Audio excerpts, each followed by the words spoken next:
So going ahead and then getting started, Omar, I'd love to start with you. So as our CFO, so you see the finance industry from the inside, and a lot of people are saying that AI is just going to replace most of the jobs in finance and accounting, and would love to hear your thoughts on this. Yeah, it's extremely topical subject, not just in finance, Heidi, at the moment, but across the kind of all functions, I think, and industries. But yeah, I think I'm a kind of, look, who knows what's going to happen for sure, but I'm a little bit more bearish on this concept of AI is going to replace, all of the jobs, and none of us will have jobs in the future. I think it's actually probably going to be the opposite. There's we'll go into this later in a bit more detail of kind of the job shortage in the industry, but I think AI is probably just going to change the types of roles within finance. It's not that those jobs are going to disappear, it's the kind of work within those the jobs will probably shift slightly. So, if we take accounting, for instance, AI will probably take on some of the routine tasks like reconciliations, elements of kind of basic reporting. But I think the core responsibility of finance leaders is not going to change. You're still going to need somebody who's going to partner with the business to be able to interpret results, speak to investors, help raise capital. All of those things I can't see AI replacing, but I can only see probably augmenting and kind of increasing efficiency and speed in those respects. I think about my kind of time in banking as well. I think, AI can undoubtedly help with modeling. There's like some pretty cool AI startups now, and a lot of kind of money is going into CFO tech in the venture ecosystem. Things like assisting with three-statement modeling and credit analysis. But fundamentally, you still need to know how to do that stuff yourself to be able to use the AI as a tool. And I think that's really the important thing that I think probably, it isn't shared, but it doesn't drive headlines, so I can see why not as well. So we hear a lot about the skills gap kind of to this topic. It's really overblown. It sounds like not so much. This is something really we're facing. Yeah, I think definitely there is, and there's the data to support that lots of industries are struggling to recruit within finance, in particular roles. Should I say. But I think if I actually even think about how the way I'm recruiting now has probably changed in the last few years, I'm probably looking for people with more kind of data-driven, analytical, kind of FP&A type skills as well, who can understand how, not just the kind of the core fundamentals of how to value an option, for instance, or how to kind of, reconcile a balance sheet and understand the kind of core concepts. And that stuff is super, super, super important, but also being able to interpret that data and actually use tech and really become a bit more of a rounded, holistic professional. I think that's what a lot of kind of employers are looking for at the moment. But the bit that people always forget is being able to partner with the business. So having a really rounded business education is super important. So when I'm going to speak to products, I'm speaking to sales, you need to be able to speak their language. You need to be able to challenge their decision making. You need to be able to pressure test and kick the tires on decision making. So it's really about capital allocation when you're in a role of mind. How can you allocate the capital that we've raised from our investors or that we've raised through revenue in the most efficient way and make sure we can serve our customers, in our case, our learners, the best we can. For someone who has been in kind of more of a traditional accounting role or finance, or maybe been in the same position for a long time, is it, I know I hear this a lot, and I know what I think and what I say and what we all know. But I know it's a very common question to ask yourself, like, is it too late for me to make a pivot? Well, yeah, I think not at all. And I think, as we've kind of alluded to already, the fact that there's growth in this area, in the job market, I think that is always a good market to be moving into. That's growing, first and foremost. But look, if I think about my own career, it's been super varied in itself. I think people actually, well, I say people, I'll talk from personal preference as somebody who hires into these positions. I actually really value people who've got business experience and actually not just pure core accounting or finance skill, because it really helps. As I was mentioning earlier, it really helps with those discussions about when you're interfacing with the rest of the business, about actually understanding different functions because, especially when it comes to business partnering in a role like mine, it's absolutely critical. So I think like 100%, I think it puts you in a really good position if you have both. So you designed this curriculum. So can you tell us what like ready to deliver from day one like means to you?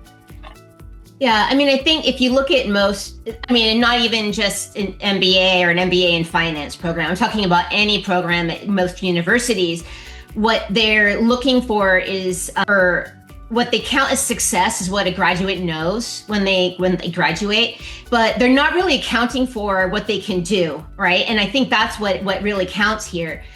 Is that time to value of from a new graduate to providing value for their new employer can be really long, and especially in finance where there is a lot that is learned on the job. So, I have some stats here where only 51% of finance leaders believe that new graduates are job ready today, and that's from even MBA programs. And you see 68% of managers say that recent hires who fail do so because of a lack of experience, not intelligence, right? They basically are freezing up when they're presented with real world kind of messy problems, right? Because what you learn in a traditional program is, in a pristine environment, right? How would you handle this situation? Well, that is easy to learn, but it's not really accurate, right?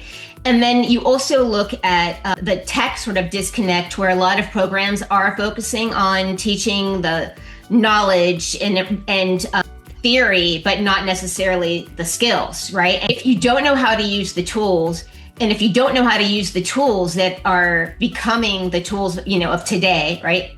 Like AI, right? A lot of the like predictive analytics, a lot of the things that Omar mentioned, then you're also not ready to produce value on the job when you first start.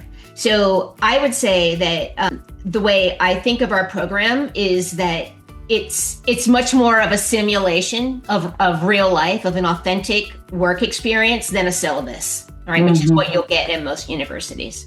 Omar actually mentioned quite a lot of these and what he looks for, because I think let's face it, any finance program is going to have a good, solid, finance foundation, right? That's necessary. It's kind of the core of the program, but it's the other things that are missing that, again, tie back to that job readiness, from day one, but also in making the difference between, I'd say, an individual contributor and someone who's a leader or business partner, right? So, of course, you have advanced finance skills that are necessary, but they're the technology skills, AI. What about, decentralized finance, right? There's blockchain. How's machine learning being used for predictive analytics, in financial modeling? There's also then that business acumen. How do you talk to the other parts of the business, right? A person in finance, a leader in finance, cannot operate in a vacuum. They do need to interact with every single department, right, across an organization, and they need to be able to speak their language, which means they need to understand, right, how they operate, and also how can they evaluate what they're doing and understand whether there are ways to, I think, better use the funds, right, that are being allocated. And then, finally, kind of alluded to that, there are those power skills, the part that allows you to exert influence as a financial leader, professional communication, your critical thinking and problem solving, skills. Are they creative? Are they thinking a little bit outside of the box and not really in a very traditional way that assumes that, everything, all factors are kind of the way they should be and that there aren't any messy details right in there. That's kind of what we're trying to teach, is those 4 pillars that end up creating a really well-rounded finance leader. I can give some examples of, some maybe projects, and maybe the capstone project is one of the best ones in that, because it sums up the entire program, we are literally having people go through and tackle all of the parts of a specific business problem. So you're not only building a model and, using tools to automate what you're doing and to, create the output in a format that speaks to the business, that provides information to the business, but we have them define the strategy, we have them pitch it, right? You have to record yourself pitching to investors. I mean, that's a real life scenario, right? Omar's probably done this, I don't even know how many times, right, in his career. And if you were in a program where you understood all of those individual pieces, but not how they fit together, how they're integrated, right, then I think when you get on the job, you're going to have a problem in making those connections on your own. So every one of our assignments, right, we have assessments, but they are authentic workplace assignments, right? They aren't multiple choice tests or research papers, is going to work at integrating all of the skills that are necessary along with that knowledge that we're imparting, right, about a particular topic. What we see today, in the real world, right, outside of academia, is that people are starting to look for, and this used to be really more of a software development type of concept where you'd say you want a full stack programmer. But now you see that people are looking for a full stack, insert any position here, right? A financial leader. You don't want someone who is strictly focused on financial analysis or someone who's strictly focused on accounting, right? You need someone who can do sort of all of the adjacent pieces of the job and really handle a lot of the leadership. And no one person can do that, but there is this concept where, and you see this in a lot of consulting firms. So especially if you're looking to go into financial consulting, which is a great career, I think this program would prepare you for, where you need to be this full stack person who can handle all of it with AI as your partner, right? And that's kind of how we're looking at it in every single course. So if you start from the beginning and you have no AI expertise, that's fine, because all of our learners get access to sort of a little AI boot camps, and then we provide access to LinkedIn Learning in our program, and highlight specific courses there that will help you get your sort of general AI skills, up to speed, if you will, right? And then we also incorporate the finance specific AI concepts within each course. But also we're trying to teach our learners throughout this is, I guess, like AI skepticism might be how I call it, is how do you evaluate the output? And this is where you really do need the knowledge and the skills, right? The finance knowledge and the skills, because you need to be able to look at that output and say, not quite, right? Or yes, this hits the mark, or there are some major issues here. So you do need to be able to look at it with that critical eye, I think, and apply that human judgment. Absolutely, Heidi. About 90% of our learners here at Nexford are either working full-time or running their own business. And over time, they all tell me or tell the team the same three things about why this program actually works for them. First one is they really see the results fast. And that has been outlined also by Zahra on how we ensure that the curriculum is definitely relevant in the workplace.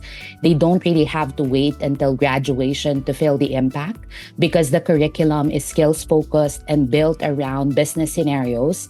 They start applying what they learn immediately, from CFI modeling tools, the simulations, the different business cases that they encounter in the program. Everything really connects directly to the work that they are doing. The assessments also are project-based instead of exam-based. So they are literally practicing the same tasks that they'll use in finance and business roles. And as they do the program, they definitely gain more confidence, and performance starts shifting almost right away. Second is how do working professional balance this? Like, it works with someone with a full schedule, but still keeps them accountable as well. They are not tied to specific class times. They can study after work during weekends, but they still need to submit their deadlines or to submit their assessment based on the deadlines, which gives them structure without overwhelming their schedule. It is flexible, but still structured enough to keep learners on track. And I think that's the balance that we need as working professionals also. Absolutely. I think CFI certification that our learners get is one of the biggest value drivers of the program.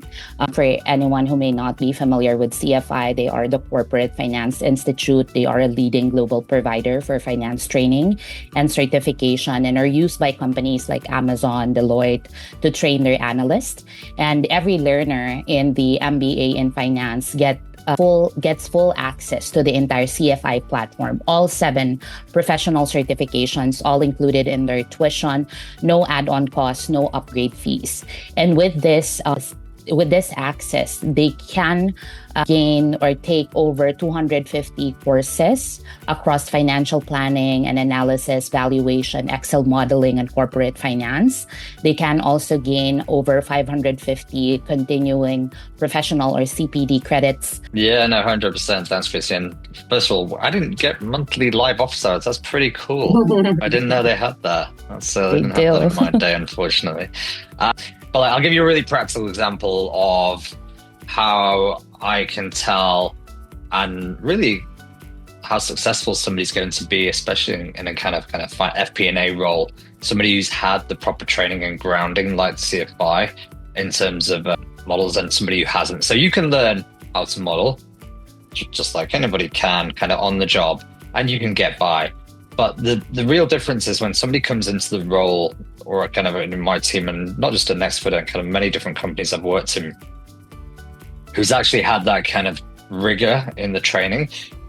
You see it instantly, the way they set up the spreadsheet, everything's clear. We have a set of inputs. All of those inputs are in blue. They're hard codes. That makes sense. All your formulas, they're in black.